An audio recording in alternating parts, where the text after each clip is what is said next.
आज पूरी दुनिया जानती है यूक्रेन की नाटो का सदस्य बनने की इच्छा। यूक्रेन रूस युद्ध का कारण है। ना यूक्रेन नाटो में जाने की इच्छा रखता और ना ही रूस युद्ध करता। लेकिन इतना सब कुछ होने के बाद आज भी 5 देश ऐसे हैं जो नाटो में शामिल होने की इच्छा रखते हैं। और ये 5 देश हैं जॉर्जिया, बोस्निया और हर्जेगोविन, साइप्रस और अर्मेनिया। और यूक्रेन तो ऑलरेडी युद्ध लड़ रहा है नाटो का सदस्य बनने के चक्कर में। हालांकि साइप्रस और अर्मेनिया का नाटो का सदस्य बनने का विरोध तुर्की भी कर रहा है, जो कि खुद नाटो का सदस्य है। और नाटो का रूल है, अगर कोई नाटो सदस्य किसी नए देश की एंट्री का विरोध करता है तो वो बिट्टो हो जाता है। तो अभी तो साइप्रस और अर्मेनिया की नाटो में शामिल होने की संभावना कम है, लेकिन अमेरिका और यूरोप कभी भी तुर्की पर दबाव बना सकते हैं अपना फैसला पलटने के लिए, क्योंकि इससे पहले भी तुर्की स्वीडन का नाटो में शामिल होने को लेकर विरोध कर चुका है। लेकिन बाद में दबाव के कारण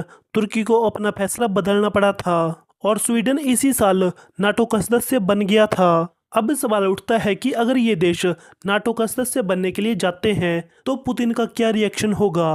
क्या पुतिन यूक्रेन की तरह इन देशों से भी युद्ध करेंगे? तो इसका जवाब दे पाना आज के टाइम में बहुत मुश्किल है, क्योंकि अगर जॉर्जिया और अर्मेनिया नाटो के सदस्य बनते हैं तो ये रशिया के लिए डायरेक्ट थ्रेट होगा। फिर नाटो की आर्मी जो आज के टाइम में तुर्की में है और जॉर्जिया और अर्मेनिया नाटो और रशिया के बीच बफर जोन का काम कर रहे हैं। लेकिन उसके बाद नाटो की आर्मी रशिया के बॉर्डर पर खड़ी होगी, जो कि पुतिन कभी नहीं चाहेंगे। अपने देश की राष्ट्रीय सुरक्षा पर समझौता कोई नहीं चाहेगा, तो पुतिन इसे रोकने के लिए कुछ भी कर सकते हैं। पर यह देखना दिलचस्प होगा कि पुतिन युद्ध तक जा सकते हैं, क्योंकि अगर आपको किसी देश पर दबाव बनाना है तो इसके 2 तरीके हैं। या तो उस देश की अर्थव्यवस्था को नुकसान पहुंचाया जाए या फिर उसे अपनी मिलिट्री पावर दिखाई जाए। तो रशिया किसी देश की अर्थव्यवस्था को नुकसान पहुंचा पाए ये तो बहुत मुश्किल है, वो भी उस टाइम पर जिस टाइम पर उस देश का समर्थन नाटो कंट्रीज कर रही हो,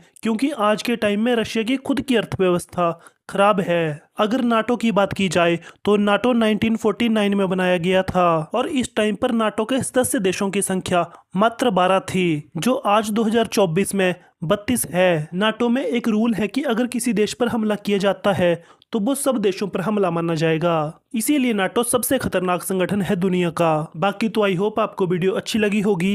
वीडियो देखने के लिए धन्यवाद।